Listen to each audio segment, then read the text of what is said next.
We also have with us today the Consul General of Greece from Chicago, Mr. Emanuel Koubarakis, who came here. He gave a wonderful talk last night at the John and Kevi Yalouris event at the Boeing Institute.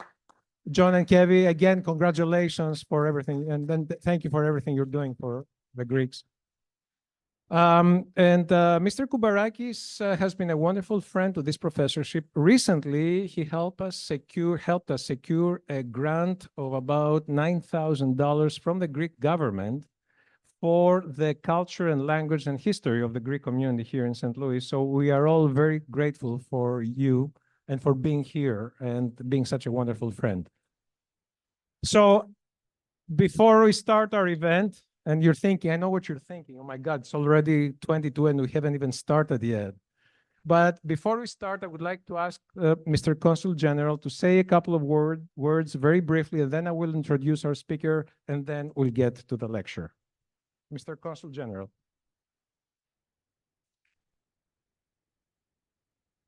Thank you. Thank you very much, Professor Kosmopoulos, for these kind words and for the very warm welcome. As always, you know that the professorship and the community both have a special place in my heart. Σας ευχαριστώ πολύ.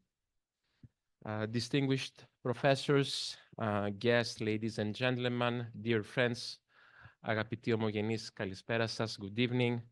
It's an honor to be here with you today for this important event in commemoration of International Holocaust Remembrance Day. This solemn occasion serves as a powerful reminder of one of the darkest chapters in human history and our shared responsibility to remember, educate, and stand against hatred. I would like to extend my heartfelt thank you to Professor Nicholas Doumanis from the University of Illinois, Chicago, for traveling today's important lecture on Greece's Jews in the Holocaust. His work sheds light on a crucial aspect of Holocaust history, ensuring that the stories of Greek Jews and their suffering are neither forgotten nor distorted. A special and warm thank you goes also to Professor Michael Kosmopoulos, head of the Greek professorship at the University of Missouri in St. Louis, for his unwavering dedication to the promotion of Hellenic studies and for his instrumental role in making this event possible.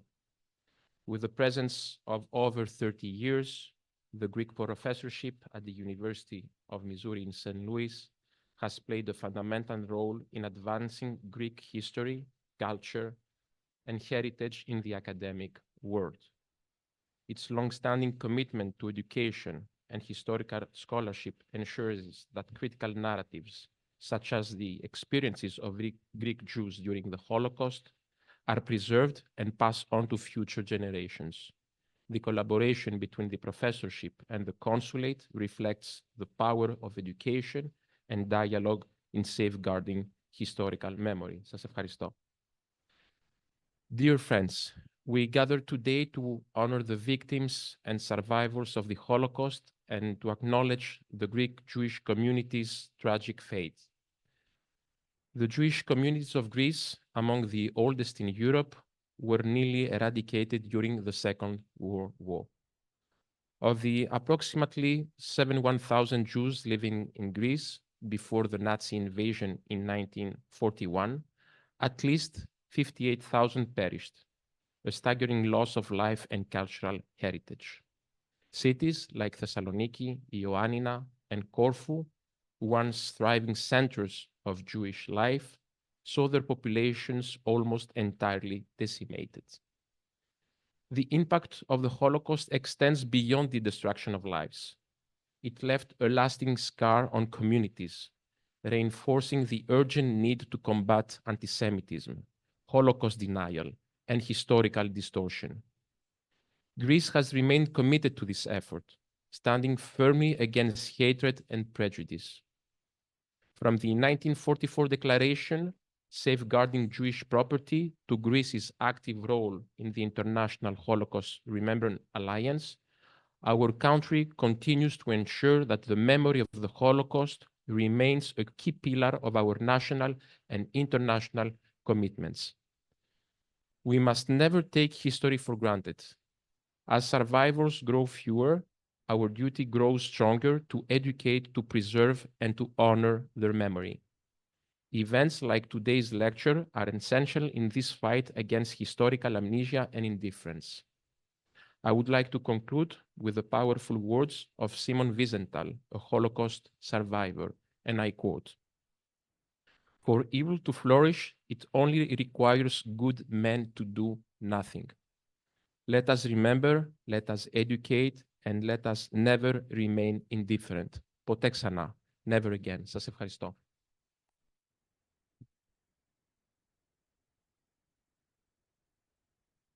And also, I should acknowledge that we have with us the chair of the board of the Jewish Community Relations Council, Mr. Joel Iskowicz, and where is he? There, Joel, and his lovely wife, Joanne, and also, thank you for being with us, nice, Miss Irina Abrams, whose family is from Greece, from Veria. So it's good, I don't know where Irina is, but there you are. Thank you for being with us today. Today's speaker is Professor Nicholas Doumanis. Professor Doumanis is a historian of Europe and the Mediterranean world. He was born in Australia and studied at the University of Sydney and the University of South Wales, from which he received his PhD. He came to Chicago in 2000, just a couple of years ago, 2023, to take over the chair of Greek studies at UIC, at the University of Illinois in Chicago. That's the sister chair of this professorship here. Before coming to Chicago, he taught at the University of New South Wales, the University of Sydney, and the University of Newcastle. He has been awarded the Frankel Prize in Contemporary European History for his book, Myth and Memory in the Mediterranean. And he has also published books on the creation of ethnic identity in Italy, on the history of Greece from antiquity to today. He's also the editor of the Oxford Handbook of Europe from 1914 to 1945. And most recently, he co-edited the Edinburgh History of the Greeks. He's a member and a driving force behind the Australian Committee for the Restoration of the Parthenon Marbles. Professor Doumanis, it's an honor to have you here. Thank you for being with us today.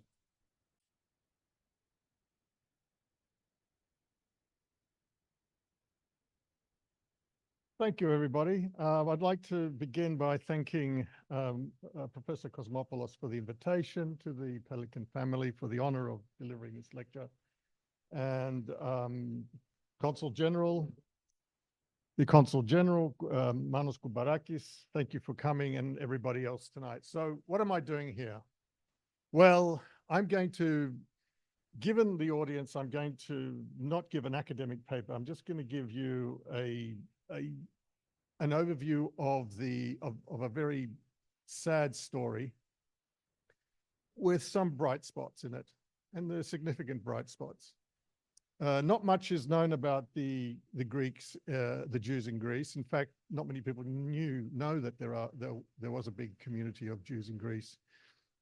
And in recent times, there's been a growth of interest in the subject, and also a growth of interest in the Holocaust in Greece and how that played out.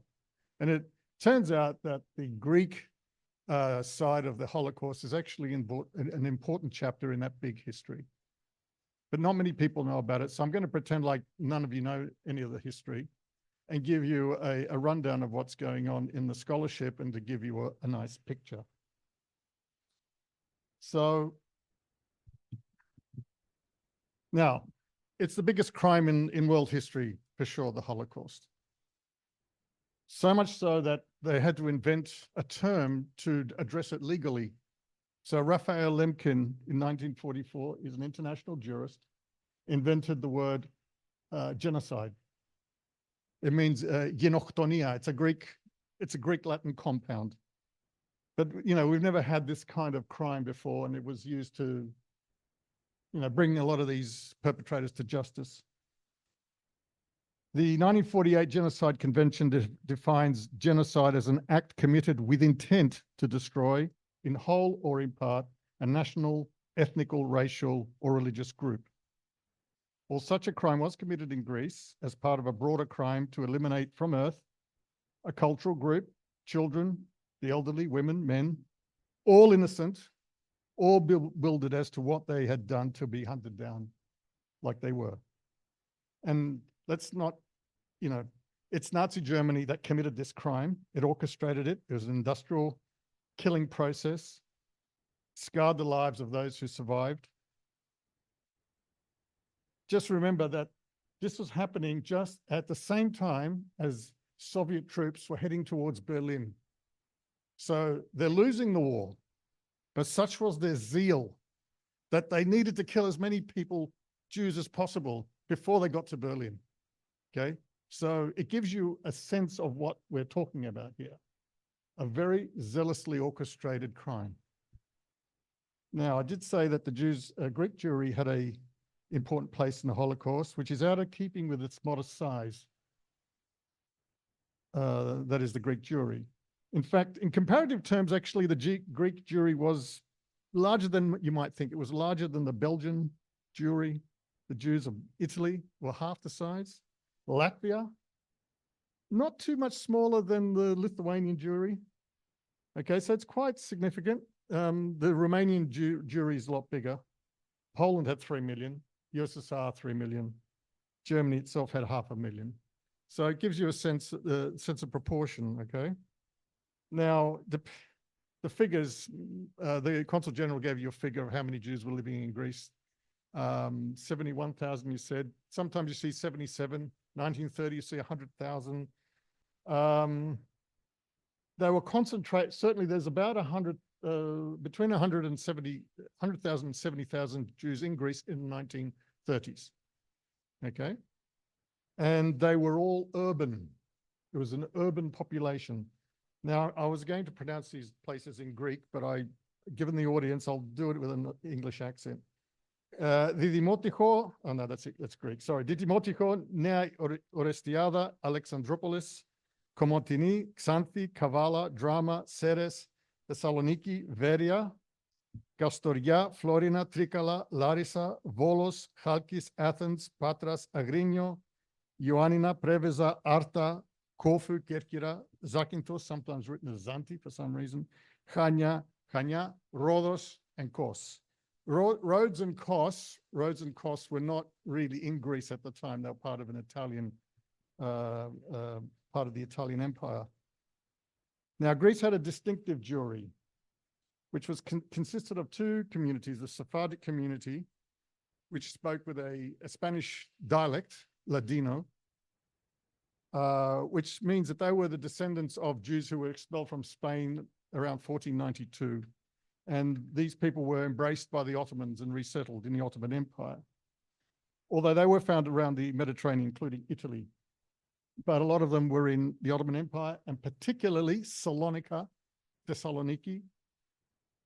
A Greek city becomes a very Jewish city. In fact, by about 1500, 1509, it was the largest single group in this major city, major Mediterranean city. According to the Salonika Sephardic rabbi, he boasted, it is well known, this is in 1509, it is well known that Sephardic Jews in this kingdom, the Ottoman kingdom, comprise the majority here in Thessaloniki, in Salonika. May God be praised. In fact, Salonika became the world capital of Ladino rabbinic literary culture.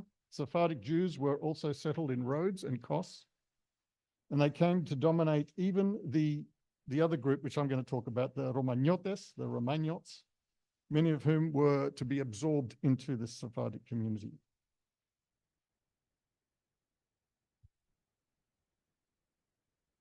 The other group are the Romagnots. Now, the Romagnotes are indigenous Jews of Greece. They've been there since 2nd century BC, not later, certainly grew in number, but had been there for a long time. They were Greek speaking, had their own Greek dialect.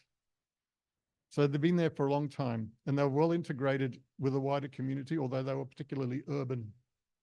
So there were two different Jewish communities in Greece. Now, it's a fact that Jews prefer empires for a good reason. In a nation state, they become a minority. In an empire, they're one of many groups. And an empire, by definition, is a state system which accommodates difference. It's an empire.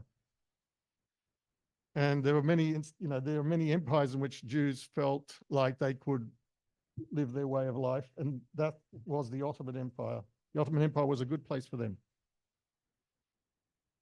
Now, in 1900, when the world greeted the new century on January the 1st, they were living in a world of empires. Greece was one of the few states that happened to be a nation. Greece is actually also very distinctive, a very early nation state. Greece was almost half of its size in 1900. It was half of its present size. It had its own but very small Romagnotic community, like I said, Romagnots. There was a much larger Jewish population in the Ottoman Empire because Salonika was in the Ottoman Empire at the time. Okay, so the borders shift around 1912. So in 1912, what happens is that Greece expands north into Epirus, Macedonia, Thrace, and so a lot of not Thrace, and a lot of Greek islands. And Greece kind of doubles in size, and its Jewish community more than doubles. Right, so it has a lot more Jewish citizens within 1 year. Actually, it's just October 1912. Within a few months, Greece has really kind of conquered a lot of northern Greece, and it's got a new population, very mixed population. Now, it must be said that the Jewish population in these territories would have liked to have stayed where they were because they were living in an empire.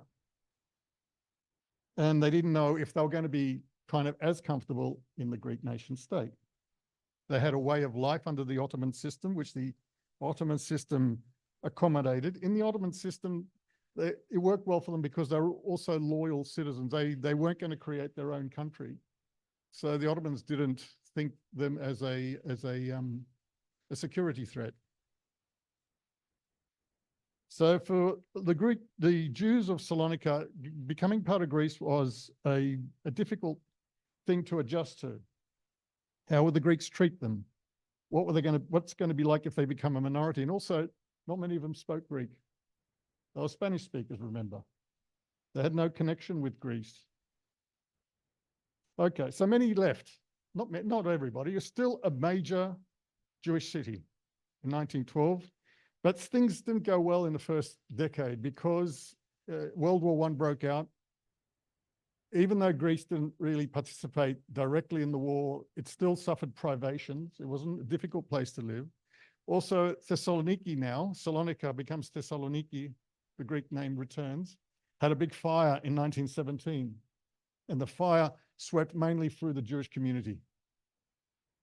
It ruined a lot of the Jewish community. Now, the Jewish community in Salonika was a lot of rich people, it's a lot of poor people, a lot of middle-class people. So you had the full range, okay? And a lot of the poor were left in destitution after that fire. These were difficult years, and many immigrated because of that. So what are some of the other challenges? Well, there's certain things of Jewish life that were upset by the new change. So Greece made Sunday the day of rest. Difficult, right? Changed from Saturday to Sunday. Streets, sorry. Can you hear me up the back? No, good. Oh, I'll yell. I'll try to yell. Okay, foreign schools were closed. It was all foreign schools were closed at a point in 1934. However, the Jewish community that did stay, and most of them did stay, most of the community did stay, adjusted. It wasn't too bad. There was a dictatorship in the 1930s which actually protected Jews, but it's not a wholly good story. Okay. Interesting about the Jewish community in Thessaloniki, it was very diverse. It also led the labor movement. It was the first organized labor movement in Greece called Federation. You can see that Latin kind of word. Invented by a very progressive socialist movement. And it was one of the leading forces of socialism in Greece. Now, there's an interesting development too. A lot of the older Jews who lived under the old Ottoman system thought, I'm still an Ottoman. I can't change my ways. I like the way it was. But the young adjusted, and a lot of them started to think, this is a good idea. Let's become Greek as well. So there was a generational divide. Okay, some of the young wanting to drag their their elders into this new country, and the olders really didn't want to integrate, didn't really want to learn Greek. That sort of thing was happening in Salonika. Now, the problem with, I'm going to talk a little bit more about Salonika than any other place, Thessaloniki, because it is the big center of the Greek Jewry now. It wasn't before, now it's a Greek Jewry. And the city stopped being one where the Jews were the dominant group, because from 1922 onwards, this wave of refugees comes from Asia Minor. People like my ancestors came to Greece. And a lot of them are settled in northern Greece, because that's where a lot of the Muslim population was, which went to Turkey. So they were settled in the countryside, but they were also settled in urban areas like Athens and especially Thessaloniki. And the two communities are pitted against each other. So you've got this Jewish community and a very unsettled, bewildered, bastardized group of refugees who were also there. And they turned Thessaloniki into a majority Greek city again. Okay, that's not a bad thing necessarily. But amongst the refugee population, there is a strong anti-Semitic element. A lot of them are not really happy that, they'd come to Greece, having been kicked out of their homelands, and find that there are other foreigners there who are, as it happens, locals. So by 1928, 80% of Thessaloniki is Greek. So the city has expanded. The Jewish community is still big, but it's swamped by a much bigger Greek community from Asia Minor, from Turkey. And that's when it starts, as political movements start that are specifically anti-Semitic, like the National Union of Greece, the EEU. And then there's a translation of the Protocols of the Elders of Zion is published in Greek. Other anti-Semitic books come out. There's a newspaper called Macedonia, which has got this kind of anti-Semitic slant. Some of the politicians are not particularly well disposed to the Jewish community. In this case, it happened to be the liberals, the Venizelists, were mainly against Jews. And so a lot of the Jews would vote for the royalists, the opposition. So in the 1930s, as in other parts of the world, there's an upsurge of anti-Semitism, and there are attacks. There's an attack in 1931, a pogrom-like outburst in the Greek neighborhood, or in the Thessaloniki neighborhood, called oddly Campbell, Campbell. I can't remember why it's called that strange Scottish name, but there's an attack there. I think it's because that's where a lot of the displaced Jews from the fire are now living. So there's a bit of an exodus again. A lot of them go to Palestine in the 1930s. Interestingly, a lot of these Jews who do leave Thessaloniki for Palestine find a Greek identity in Palestine to differentiate themselves from the other Jews who are from other countries. This is a pattern. This is going to kind of continue.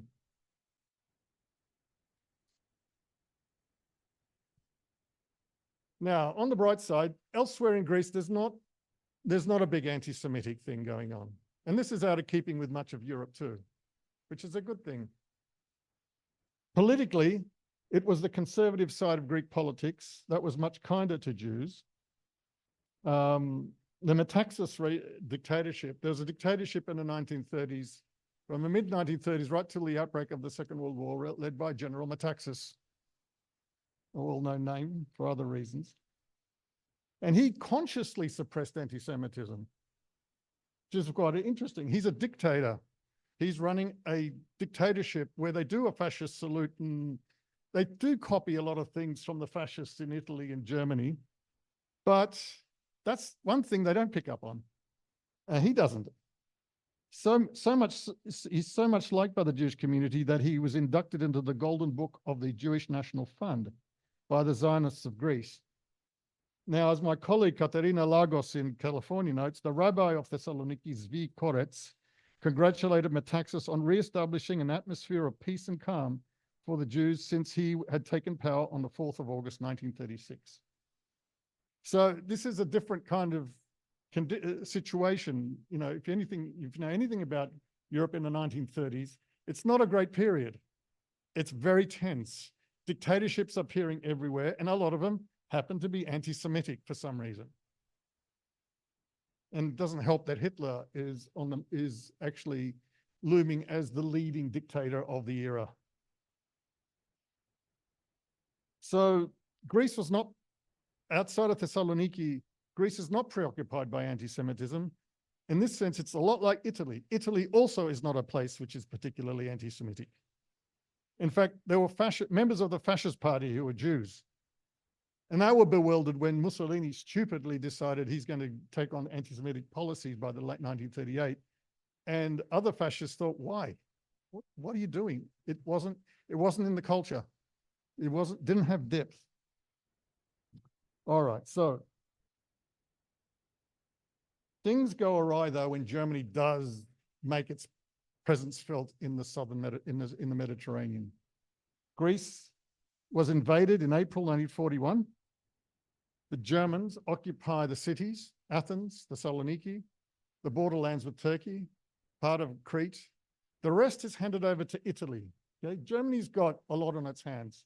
It wants to invade Russia. Very annoyed it's in Greece at all because it's a long story, but it had to rescue Mussolini, who'd been beaten by the Greeks in Albania. So he had to come and rescue his ally, and Greece ends up getting invaded. And he hands over a lot of the territory for for the Italians to occupy, because it is a time-consuming and he can't spare the troops. He also brings in the Bulgarians, who are not a good thing to have, because they want to turn the territory that they're given into Bulgarian land. So there's a problem there, which is another story. So until 1943, most of Greece is under actually Italian occupation. Now, if you know anything about the Holocaust in Italy, the Italians are not really participating that well as far as the Germans are concerned. The Germans want things to be done, hand them over. The Italians are off either saying no, or they're saying yes, but not doing it. Okay. That's quite, we have testimonies of Jews who are on, there's a famous one where they're on a train bound for Central Europe. They think if the train takes the bend and goes that way, they know they're going to Central Europe and they're gone. They're going to their deaths. But if it goes that way, they're going to some Italian controlled place, and they are confident that they will survive. Okay, so if the Italians are in charge, it's not too bad. You could probably think we will survive if they stay. Now, but in the meantime, like I said, the Germans are in control of Athens. They are in control of Thessaloniki, and that's a problem. Just give me an indication if we're running out of time. I'm just going to keep going, okay? Okay, so when Germany invades, they also hand over a part of the country, the bits that are supposedly in their hands, to a puppet regime that is a local bunch of mainly fascistic or fascist groups or people who are kind of like Nazi Germany and they hand them power or administration. They don't really have that much power. Now, that means there's not much. What's not clear to everybody when you look at World War II is actually no one's in control.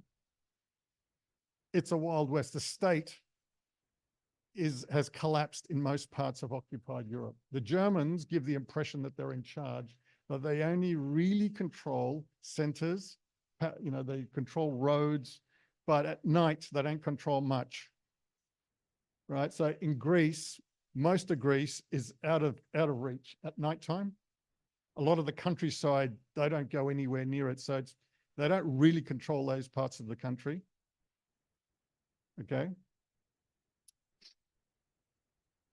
So, I just keep that in mind when I discuss the occupation. They're not in full control. There are places to hide. You can get away. The places that are difficult, you try to avoid if you're, say, a Jew, is to stay in a city. Now, what the Germans need, though, if they're going to persecute Jews, is they need local collaboration. And in Thessaloniki, they find plenty. Remember I talked about how there's an anti-Semitic movements in Thessaloniki. There's plenty of people who will help them. Now, these people who will help them, this is something you should know about the Holocaust before people are rounded up, is that there are local collaborators who are looking at Jewish property and money and rubbing their hands. Now, they're calculating too that maybe we should attack first. This is what happens in Thessaloniki. Maybe we should grab their stuff first before the Germans get their hands on it, because they know it's not the German state necessarily that's going to take everything. There's within the German army, there are people who are going to extort people as well in a private way. So the Jews are facing it not just from the state coming down on them, that's the German state and the puppet state, but also unscrupulous individuals and groups of thugs and criminals who are in the German army, who are in the German administration, who are, working in Greek administration too sometimes in the church, I'm afraid, in Thessaloniki at least, who will also be doing the same thing. And this is what the Thessaloniki community is facing. In fact, the Greek anti-Semites in Thessaloniki are pushing the Germans to actually act, do something. Come on, let's get in on this.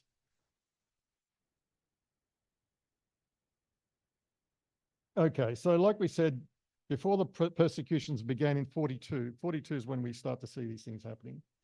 Jewish population in Greece, according to the Central Israelite Council, was 77,377. By the end of the war, that's 10,226 that survived. 86% of the community perish, 1 in 9. The proportion of those killed was one of the highest in Europe, comparable to the Netherlands, which is 86%, much higher than France, 30%. In Thessaloniki, the bulk of the Jewish community, where the bulk of the Jewish community was residing, the death toll was 96%. Yet in other communities, three out of 4 survived. So that's the bright side, and there's a reason for that. Survival rates depended on occupation authorities that happened to be in charge, whether they were bad or good. Sometimes they weren't bad. Sometimes they didn't care. Sometimes actually they didn't like anti-Semitism. All too rare, though. It depended on how the Jewish community related to the other non-Jewish community, their neighbors.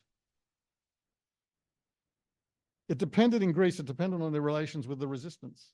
Now, Greece had a massive resistance movement. Greece and Yugoslavia and parts of Eastern Europe, there was a true resistance, a real resistance, not like Western Europe. There wasn't much of a resistance there. So this French resistance thing is overblown. For political reasons, they did it. And it also depended on how the Jewish community responded to the crisis, because when they're confronted with this danger, they're not absolutely clear what's going on. Is this temporary? Are they going to stay here? What if we just stay put and this will blow over? Or do we make an escape? A lot of people did escape. They went to Turkey. You know, they left earlier. They got out. A lot of the Sephardic community did get out before the war. I'm talking about the ones who were stuck there, who were trapped. In Thessaloniki, much of the community, particularly the older generation that had come of age under the Ottomans, had been reluctant to integrate, had very few relations with the outside community. The lack of networks didn't help. They didn't have that information. They were also corralled into ghettos, lost contact with people they probably knew anyway. So there's a lack of information there. In contrast, the Jews of Athens had plenty of networks. They had a lot of help. They had a lot of friends. And those information networks helped get a lot of them out.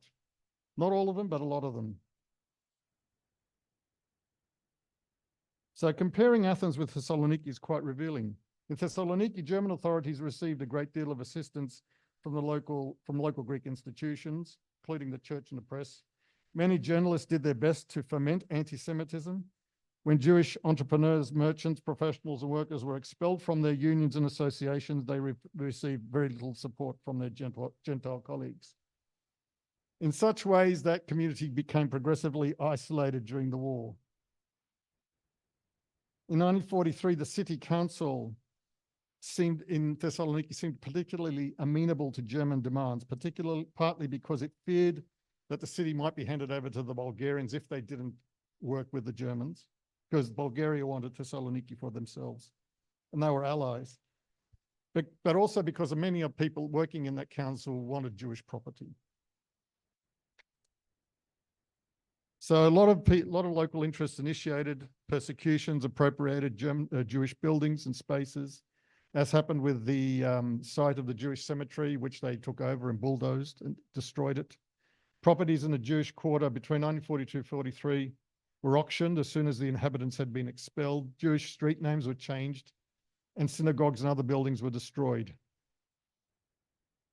Anti-Semitic groups helped the Nazis gather Jews and to corral them onto the trains to send them to Auschwitz. In Athens, it was different. Here, the community was much smaller, only 3,000, but then it swelled to about 10,000 because of troubles elsewhere. Greek elites in the church responded energetically to their needs, supplying them with fake identities, creating support networks, moving them to safe places, and helping them escape abroad, particularly to the Middle East, Palestine, Israel. Chief of Police Angelos Evert had organized a clandestine network that issued Jews with Christian identity cards. Among the many individuals who hid Jews in their homes was the future mother-in-law of the Queen of England, Elizabeth II, Princess Alice of Battenberg, who was deaf and who was become a Greek nun, who spent the war working in soup kitchens and nursing orphans, but keeping Jews in her house. Also helping were Spanish, Argentinian, Hungarian, and Turkish diplomats. About 2,500 Jews in Thessaly and central Greece took shelter in remote mountain villages where they were given pseudonyms and enjoyed the protection of EAM. Now, EAM, E-A-M, is the resistance movement general. EAM's proclamation in autumn 1943 stated the following: Jews are Greeks as much as we are. They fought at our side. They live and think in the same ways we do. The condemnation of their race is absurd. A more capable or clever race does not exist. For these reasons, we shall fight in every possible means against the persecution of the Jews. We shall help the Jews and hide their children. With money provided by Jewish organizations in British Palestine, the Greek resistance movement also ferried about 2,000 Jews from Evia, it's the second biggest island in Greece, to Turkey. Over 1,000 young Jewish men and women also joined Elas. Elas is the armed wing. That's actually the fighting movement in the mountains of the armed wing of EAM. Other EAM organizations serving as physicians, teachers, and nurses, including Jews. Of the 4 Elas fighting divisions leaders who liberated Thebes in 1944, 2 were Jewish, Louis Cohen and David Brudo. Many Jews from Chalkis, Agrinio, and Katerini managed to survive because they joined the partisans. So they're in the resistance movement. They were welcomed in it, and they survived, if they could survive the fighting. But in Thessaloniki is a different story. I'm sorry if anyone's from Thessaloniki, it just has to be said.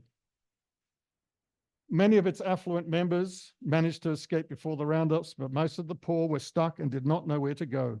The process of dissolving the community started as soon as the Germans marched into the city. Units of Rosenberg Sonderkommandos under the direction of Hitler's chief ideologue, Alfred Rosenberg, immediately confiscated the community's manuscripts, its books, its heirlooms. Traditional councils were abolished. This is the kind of systematic thing that was done everywhere in Europe. Wherever the Germans went, the Nazis went, they did things systematically. All with intent, requisitioning property, selling the property, issuing Jews with Stars of David, corralling them into ghettos and so forth. This all happened. And also the great stealing of assets. I won't go into that. There's quite a bit of detail in there. But there's also we always think of the Germans as kind of very efficient, and, you know, this is where their efficiency was put to bad uses. But there's also this kind of underworld, scummy criminal element to that, the occupation as well, where individuals are enriching themselves on the Jews.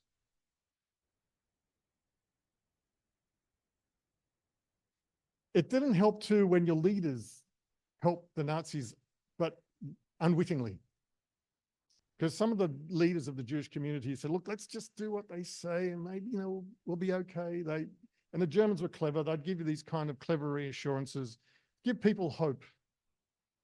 And so some of the leaders who were not that, you know, not smart enough, just led their communities onto the trains. This is what happened in Thessaloniki.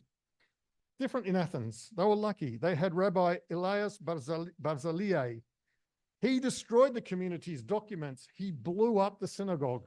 This is the rabbi. So the community wouldn't go back to the synagogue where they knew that they would be apprehended by German authorities.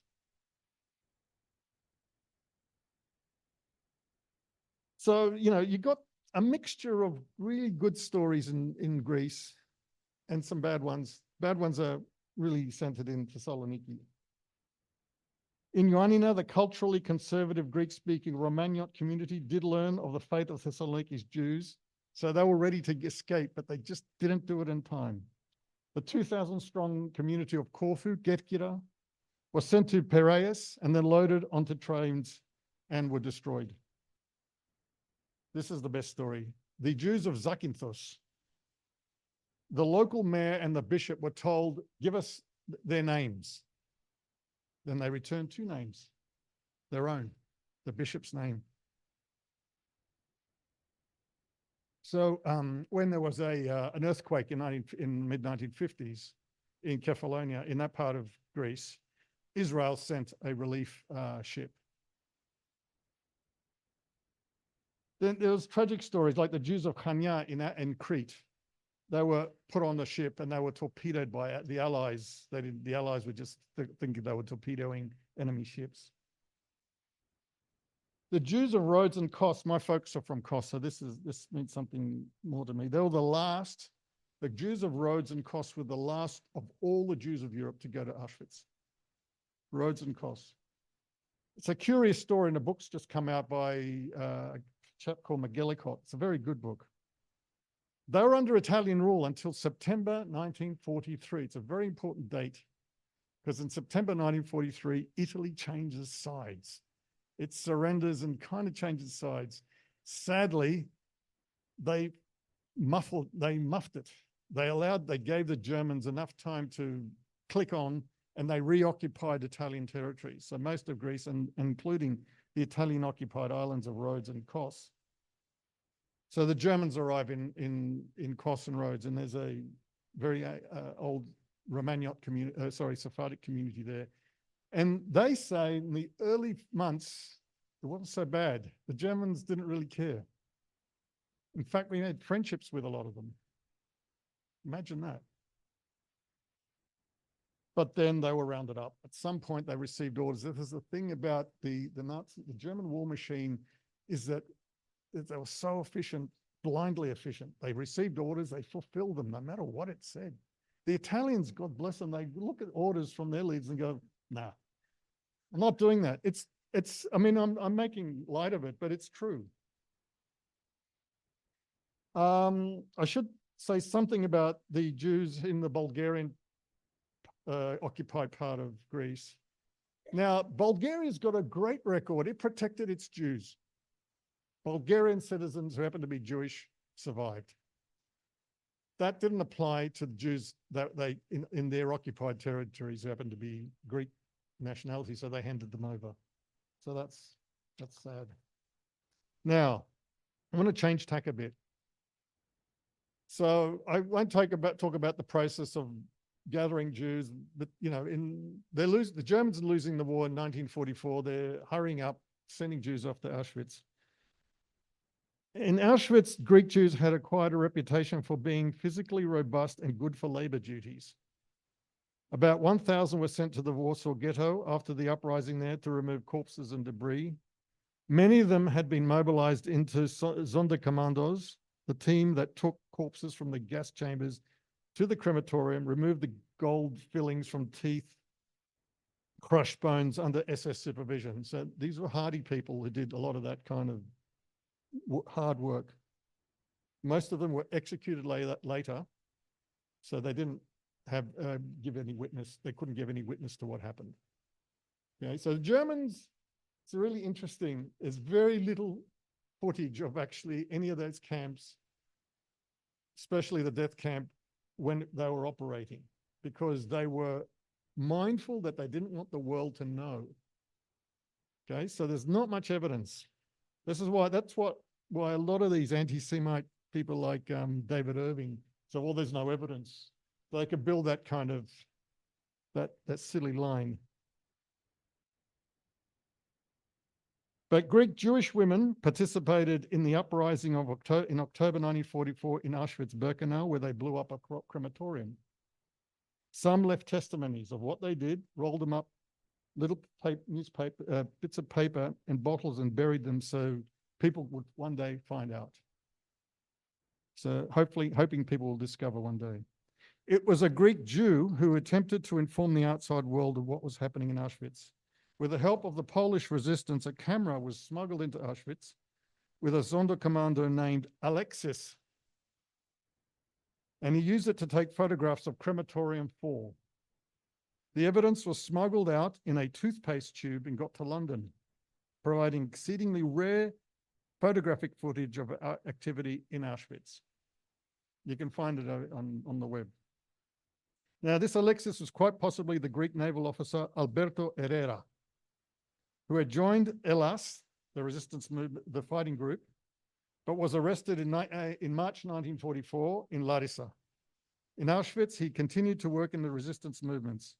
He killed 2 SS officers during an escape in August 1944, but he was recaptured, tortured, and executed not long after. His corpse was placed at the camp entrance as a warning to others, but he inspired a Sonderkommando revolt 2 weeks later.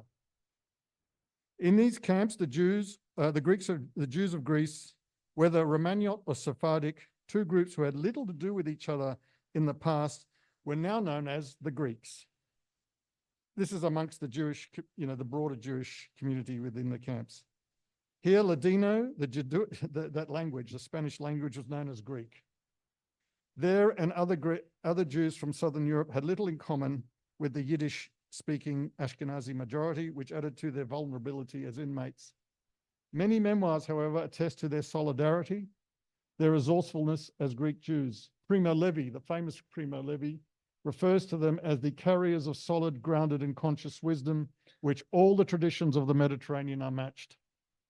And they are considered the most compact national core in the camp, and in this respect, the most civilized. But too few of them were alive when the Russians liberated Auschwitz on the 27th of January, 1945, a mere 2,000. Typically, the survivors faced more difficulties on their return, having lost most, if not all, their family members and friends. They returned to their homes, and this has happened everywhere in much of Europe. They found their homes occupied now by strangers, and they couldn't get them back. And often these post-war regimes made it very difficult for them to reclaim their properties.